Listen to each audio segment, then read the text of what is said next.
প্রিয় দর্শক, পেঁপে খেতে আর হচ্ছে আপনার হবে ওই মরিচ, একই খেতে দুইটা ফসল করব। এই জন্য দস্তা, পোরাটন, ইউরিয়া, পটাশ, তারপর আছে টিএসপি, মোট 65 কেজি সার আছে এখানে এক পাখি জায়গার ভেতর দিব। এটা এখন ডালার পরে মিক্সার হবে। কারণ আমি যতটুকু জানি, আমার বর্তমানে যেভাবে মানুষ দিতেছে আমি ওইভাবেই দিতেছি। কারণ দেখি এভাবে দিলে কতটুকু হয়। যদি দেখি যে না এইভাবে দিলে রেজাল্ট ভালো আসে, তাহলে আমি এইভাবেই কাজ করব আর কি।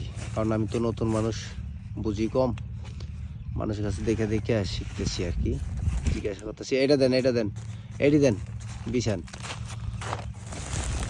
ডালেন। আর এই যে সব সার মার যা কিছু আছে সব মিক্সার করে এই লোক, এই যে মানে ধান লাগান, ধান কাটা, ক্ষেত লাগান, বেগুন লাগান, টমাটম লাগান, মানে যা আছে উনি কামলা খাড়ায়, সব কিছু করে। হ্যাঁ, উনি হচ্ছে ম্যানেজার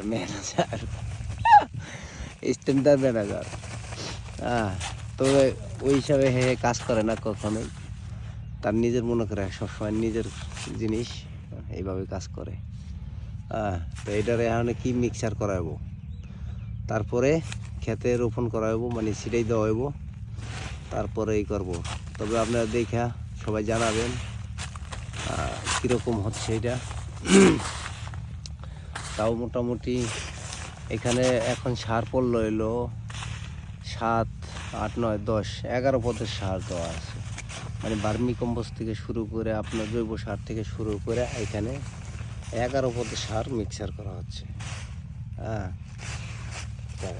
অন্য অন্য মানুষ এত দেয় না, তারা টিএসপি, ইউরিয়া এই আবিজাবি 3 পদেই দেয়, আর আমি এখানে 11 পদের সার মিক্সার করছি।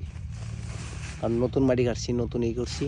হ্যাঁ, এই জন্য দেখি এখন ফসল দেওয়ার মালিক তো আল্লাহ, আল্লাহ যা করে ভালোই করে। আল্লাহ দিলে ওই সার না দিলেও হয়। হ্যাঁ, তাই তারপরও যেহেতু এটা আঞ্চলিক আর কি, সবাই দেয়, আমারও দিতে হবো, দেখতে হবো। তা যাই হোক, সবাই ভিডিওটা দেখবেন এবং একটু শেয়ার দিবেন। আপনারা যদি আপনারা আমার পাশে না থাকেন, আমি